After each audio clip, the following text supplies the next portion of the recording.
Kakatapos ko lamang po ng duty 12 to 4 at bumaba ako ng around 5 o'clock at hihintay ako ng almusal. So yun ang mahirap, isa sa mahirap sa duty ng second officer. Hihintay ka ng 6 o'clock para kumain ng almusal. So kung hindi ka naman kumain, experience ko na masakit yung tiyan ko at nagigising ako ng mga alas 9 ng umaga, alas 8 kapag hindi ako nag-almusal. So yun, samahan nyo ako, kakain ako ng almusal at ipapakita ko na rin sa inyo yung mess room namin kung saan kami kumakain. So tara na. So ayan, punta na tayo sa mess room at ipapakita ko sa inyo ang itsura ng mess room namin.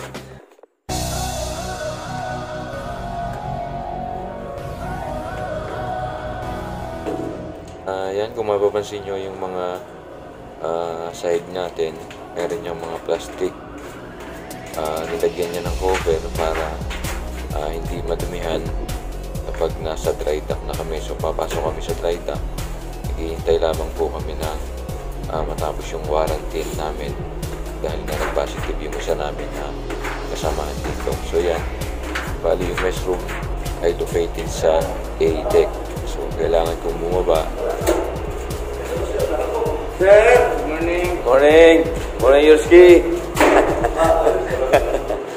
So yan, ayan, mga kasamahan natin si Chief Cook at si Messman. So ito yung ating officers mess room. So magkahiwalay po yung sa officers at sa ratings. So yung ratings dun sa kabila, next time ipapakita ko din sa inyo yung itsura na sa mga ratings. So ito na yung ating officers mess room, para lamang po ito sa mga official dito sa barko namin.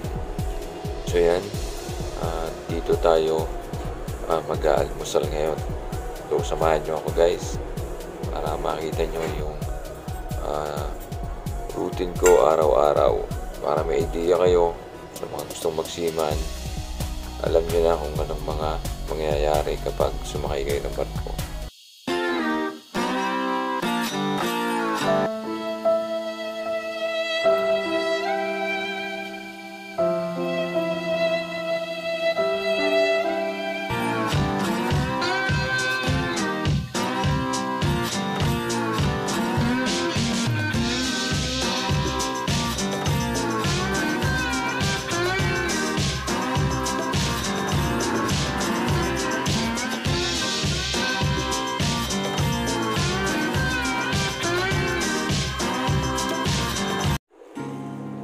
Ayan, tapos na tayong kumain, balik na tayo sa ating kabina. So yung kabina, dito kung sa bahay yung tawag natin ay mga kwarto natin, dito ay kabina. So yan, babalik na tayo sa ating sa deck C. So ito po yung deck A. Nandito yung mess room, nandito yung cargo control room, at ayan, mga crew mess room. At dito naman sa B-deck, nandito yung mga kabina ng mga ratings. Yung laundry, nandito rin. Mapakita natin yan next time kapag meron tayong oras.